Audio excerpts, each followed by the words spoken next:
네, 안녕하십니까? 오늘 숭고한 히스테리 환자.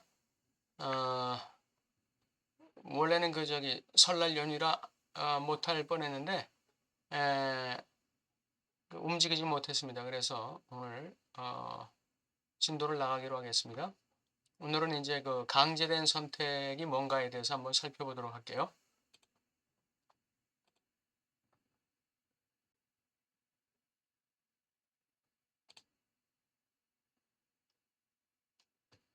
네, 강제된 선택. 그러나 거기에는 주체 책임이 있다.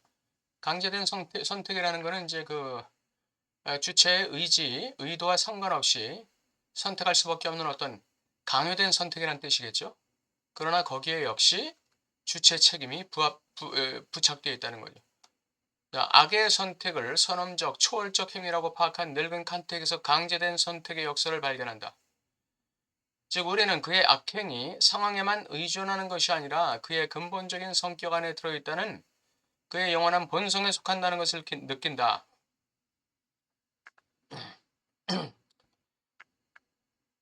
사람이 악을 행하는 것이 배워서 하는 것인가요? 예, 배우지 않고도 악을 행하는 것입니다. 그게 강제된 선택으로서의 악이죠. 그래서 사상이나 이념, 취향이나 가치관, 인생의 목적이나 의미 이런 것들은 자신의 강제된 선택의 범위 안에 들어있다는 것입니다. 이 정향성이라는 거예요. 이 정향성이라는 거예요.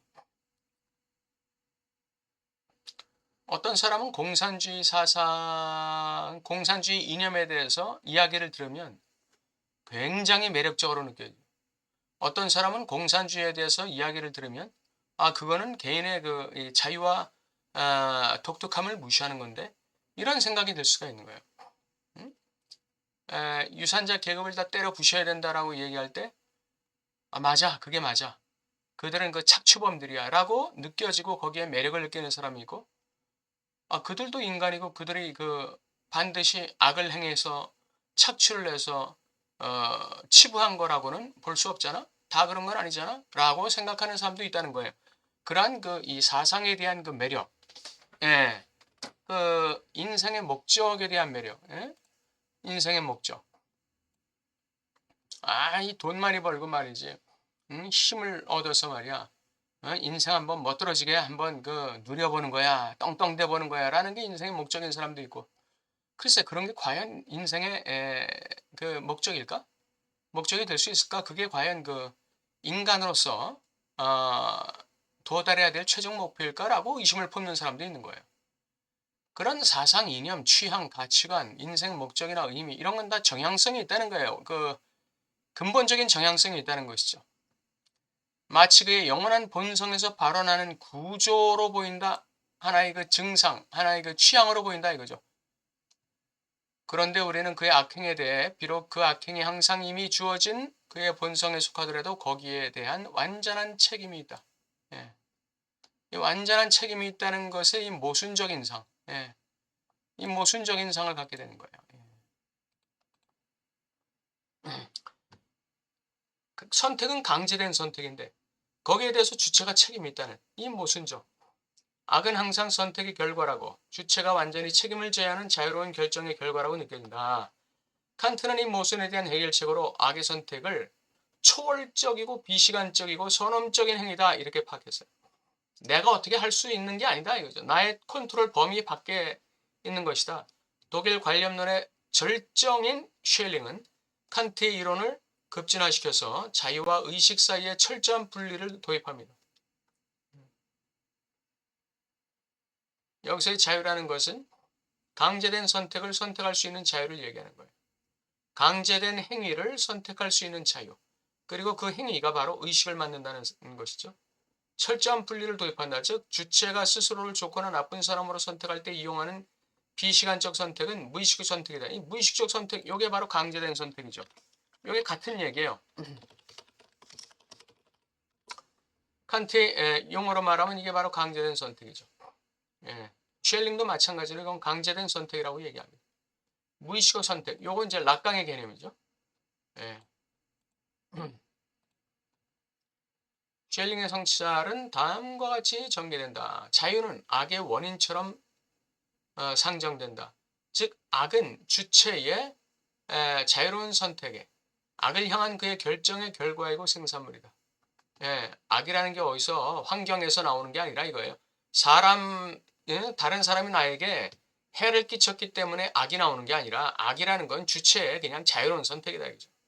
그래서 이러한 선택이 바로 에라스무스가 얘기하는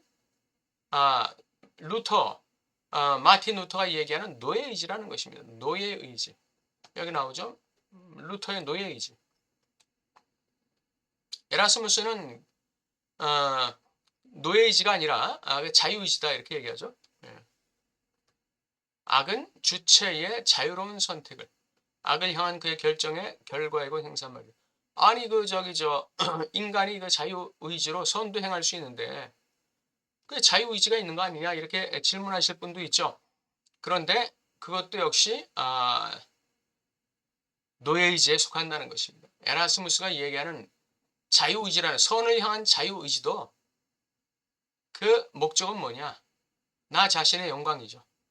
주체 자신의 영광이에요. 인간에게는 인간은 로고스를 상실한 이 아가페를 상실한 존재죠. 하나님의 사랑이라는 것. 소위 말하는 공의를 바탕으로 하는 공의와 정의를 전제로 하는 그 사랑. 이것이 인간에게는 없다는 거예요. 그렇기 때문에 인간에게는 선을 향한 자유의지라는 게 결국은 자기 자신의 영광을 위한 그러한 그 의지에 불과하다는 것이죠. 잠깐 자유의지와 노예의지에 대해서 말씀을 드렸는데 계속 나가겠습니다. 자유가 악의 원인이라면 우리의 의식적 의지에 의존하지 않는 것처럼 보이는 육체적이고 도덕적인 악들 이런 건 어떻게 설명될 것인가? 자유가 악의 원인이라면 우리의 의식적 의지에 의존하지 않는 것처럼 보이는 육체적 도덕적 악들, 우리가 의도하지 않았던, 우리가 의식적으로 의지하지 않았던 그런 도덕적 악, 예를 들면 성폭행이나 묻지마 살인 같은 거, 이 순간적인 충동에 의해서 저지르는 이거 순간적으로 이런 것들을 어떻게 설명할 수 있겠느냐 이거예요. 결국은 악은 주체의 자유로운 선택의 생산물이다. 악을 향한 그의 결정의 결과라는 게 증명되는 거예요. 가능한 유일한 해결책은 우리의 의식적 선택에 앞서는 근본적 선택, 무의식적 선택을 내세우는 것이다. 우리의 의식적 선택 앞서 있는 근본적 선택이라는 게 있다. 강제된 선택이라는 게 있다. 나도 모르는 무의식적 선택이라는 게 있다. 이거예요. 때때로 우리는 한정된 의지가 없는 의식적인 결정이 없는 상태에서 책임을 느끼거나 내가 책임질 일이 아닌데도 책임을 느낄 수가 있는 거예요. 실제적 죄악이 없이 어떤 죄악 행위가 없이 죄인이라고 스스로 느낄 수가 있죠. 행위를 저지르지 않고도 죄의식을 느낄 수 있어요. 쉘링에 의하면 이러한 비합리적 죄의식은 악을 향한 무의식적 결정, 무의식적 선택을 증언한다. 내 안에 있는 악을 향한 이러한 무의식적 결정과 선택이 있다는 것이죠. 그걸 증명하는 것이다 이거죠. 마치 의식에 대해 눈 뜨기 전에 일을 저지른 것처럼 진행된다. 잘못에 대한 기억은 우리의 성찰된 행위, 이전의 악의 선택을, 우리의 의식적인 성찰 이전에 악의 선택이 이미 이루어졌고 나쁜 의지를 폭로하는 기왕증으로 볼 수 있다 이거죠. 유발한다. 무질서와 고통이 이미 존재하는 세계에 대해 의식하는 인간의 자유는 악에 대한 자신의 고유한 근본적 무의식적 선택에 연결되어 있다는 걸 자백하지 않고는 자신의 죄의식에 대해 자문할 수 없다. 내가 저지르지 않은 행위에 대한 죄의식을 왜 갖느냐 이거예요. 왜 죄의식을 가져요? 내가 부모에게 크게 내 입장에서는 부모에게 크게 잘못한 게 없다고 느껴짐에도 불구하고 부모가 돌아가시면 내가 부모에게 너무 못했다는 죄의식을 느끼는 거죠. 왜 죄의식을 느껴요? 하지도 않은 행위에 대해서. 그게 바로 뭐예요? 이 악을 향한 무의식적 결정, 무의식적 선택, 이걸 증언하는 거예요. 이게 있다는 것이죠. 자, 이제 쉘링의 말을 이 지잭이 인용한 쉘링의 말을 요약해서 인용하겠습니다. 원래 인간은 창조될 때 결정되지 않은 본질이다. 그 혼자만이 스스로를 결정할 수 있다. 그 혼자만이 스스로를 결정할 수 있다. 이 말도 쉘링이 어떤 의미로 이 말을 했는지 모르겠지만 이 말도 논란이 있는 말이에요. 예. 이거는 그 악을 향한 자유의지라는 그 개념에서는 설명이 될 수 있어요. 예. 그러나 이 결정은 시간 안에서 이루어질 수 없다. 이 결정이라는 건 강제된 선택을 할 수 있는 이 결정. 이건 시간 안에서 이루어지는 게 아닙니다. 그것은 모든 시간 밖에서 이루어진다. 그의 삶을 시간 안에 한정시키는 행위는 그 자체로 시간에 속하지 않고 영혼에 속해요. 그의 삶을 시간 안에 한정시키는 이 행위는 원초적 행위야. 이 원초적 행위는 시간에 속하지 않는다 이거죠. 예. 이건 본성에 속한다 이거죠. 이건 본성에 속하는 거예요. 영원한 본성에 속하는 거예요. 아까 영원한 본성에 속한다가 나왔죠?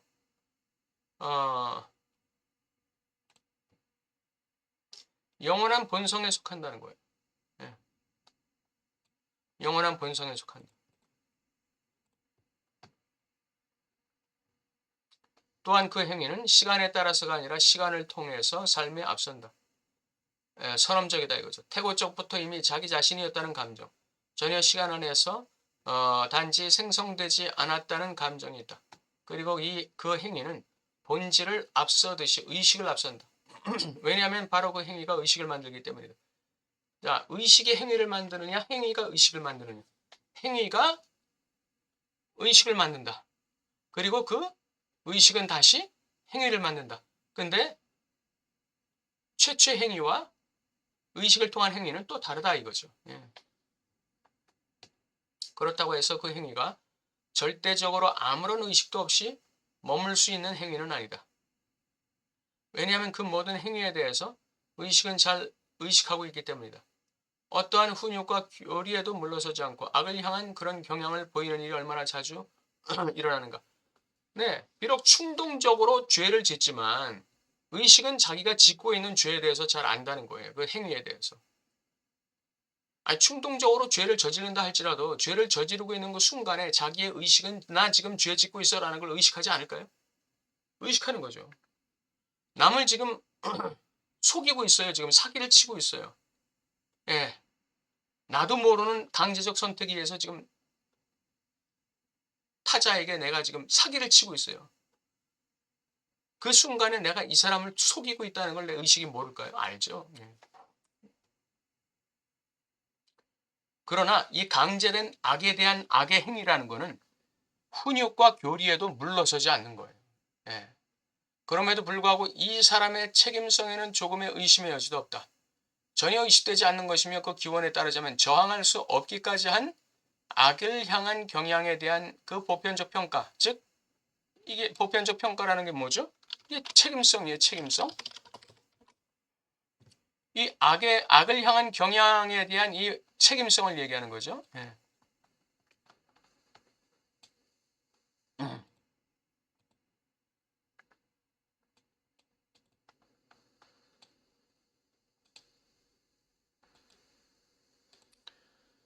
그것을 자유의 행위로 만드는 이 보편적 평가는 행위를 향해 따라서 이 삶 전의 삶을 향해 신호를 한다. 그것을 즉 악을 향한 경향 또는 악을 향한 행위를 자유의 행위로 만드는 자유로 행위를 그것을 자유의 행위로 만드는 이 보편적 평가. 이게 의식을 통과하는 행위죠. 의식을 통과하는 행위. 그러니까 최초의 행위는 악을 향한 강제적 선택에 의해서 악을 향한 경향에 의해서 강제적 선택으로 행위를 했지만 그것을 자유의 행위로 만드는 게 뭐냐? 이게 의식이에요. 의식이 요거를 자유의 행위로 만든다.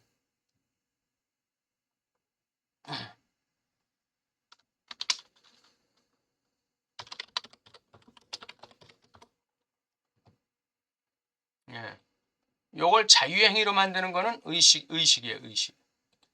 강제된 선택은 본성에 이미 포함되어 있지만 요 행위가 나오는 것을 자유의 행위로 만드는 게 바로 의식이에요. 아, 나의 그 악한 행위를 내 의식이 도장을 꽝 찍는 것이죠. 예.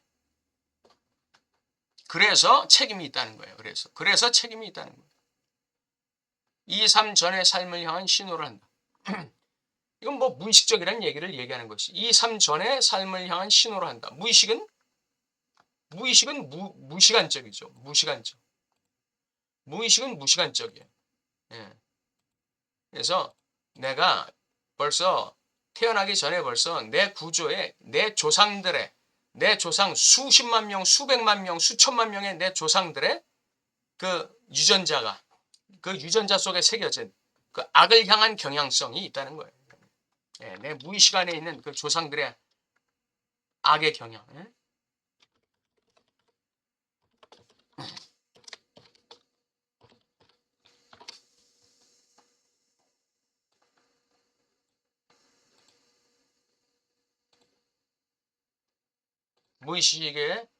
무의식 속에 즉 유전자에 새겨져 있는 그 악에 대한 경향성.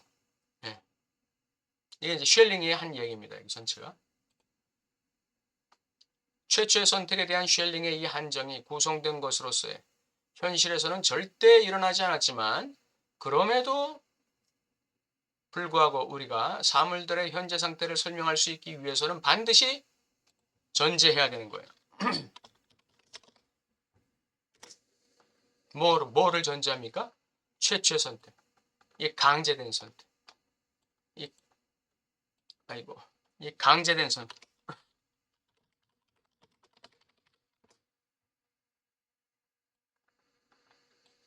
이 강제된 선택에 대한 쉘링의 이 한정을 우리는 반드시 현재 상태를 설명하기 위해서는 반드시 전제해야 된다. 그래서 현재 상태를 설명할 수 있기 위해서는 반드시 전제되어야 하는 행위로서의 실제에 대한 락강의 개념과 일치한다는 것을 덧붙여야 하는가. 뭐 덧붙일 필요가 있는가. 그게 그거다 이거죠. 예, 반드시 전제되어야 하는 행위로서의 실제. 이 컨트롤할 수 없는 실제에 해당되는 이 행위. 내 의식적인 어떤 그 윤리 도덕 그 개념을 가지고 컨트롤할 수 없는 예. 실제로서의 행위 또는 행위로서의 실제와 같은 것이다 이거죠. 이 강제된 최초의 선택이라는 걸. 주체가 이걸 전제해야 된다는 것이죠. 주체의 현실을 갖다가 이해하기 위해서는 이 강제된 선택이라는 것을 전제해야만 된다 이거죠. 주체가 자신에게 강제된 것을 선택하는 강제된 선택의 역설은 따라서 선택한다고 여겨지는 주체의 역설은 공동체의 대타자에게 예속된 것으로서의 기피의 주체의 구성 요소이다. 이 기피의 주체는 뭡니까? 결여된 주체를 얘기하죠. 네. 결여된 주체예요. 이거 뭘 결여했다는 얘기예요? 선에 대한 경향성을 결여한 것이죠. 악의 경향성을 가지고 있는 주체, 이게 결여된 주체예요. 기피의 주체예요. 그건 어디서 옵니까? 공동체의 대타자에게 예속됐기 때문에 오는 것이다 이거죠. 아까 제가 말씀드린 대로 수천만 명의 나의 그 조상들의 그 악을 향한 경향성이 나의 유전자에 새겨져 있는 거예요. 이게 무시간적이고 무의식적인 하나의 그 본성 속에 새겨진 나의 악을 향한 경향성이지. 이게 최초의 선택을 만들어내는 거예요. 강제된 선택을. 그걸 전제하지 않고는 나의 현실을 설명할 수가 없다는 거예요. 이게 대타자. 공동체의 대타자에 예속되어 있는 것으로서의 기피의 주체의 구성 요소다. 뭐가? 강제된 선택이라는 거예요. 우리는 여기서 대타자의 대타자는 없다라는 변종을 만난다. 그 강제된 선택을 갖다가 어떻게 컨트롤할 수 있는 대타자는 없는 거예요. 네. 그 악을 향한 경향성을 컨트롤할 수 있는, 판단해 줄 수 있는 대타자는 없는 거예요. 즉 선택의 선택은 없다. 내 강제된 선택을 선택할 수 있는 선택은 없는 거예요.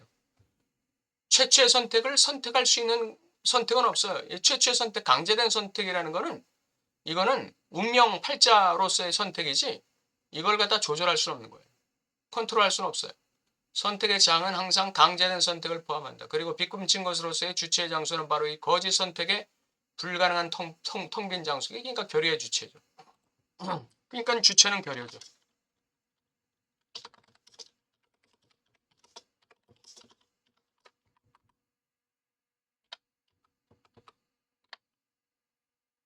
예.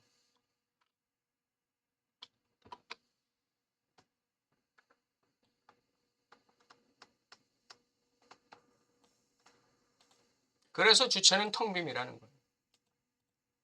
그래서 주체는 불가능이라는 거예요.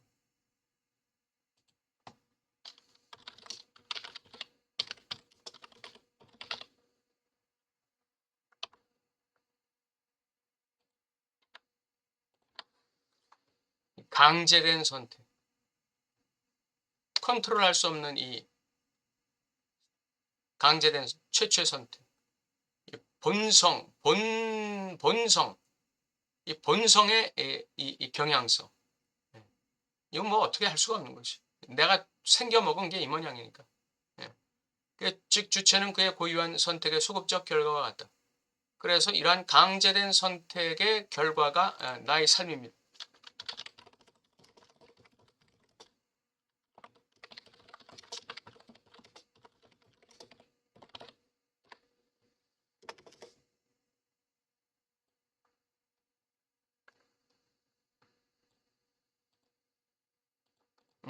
오늘 강제된 선택과 주체의 책임에 대해서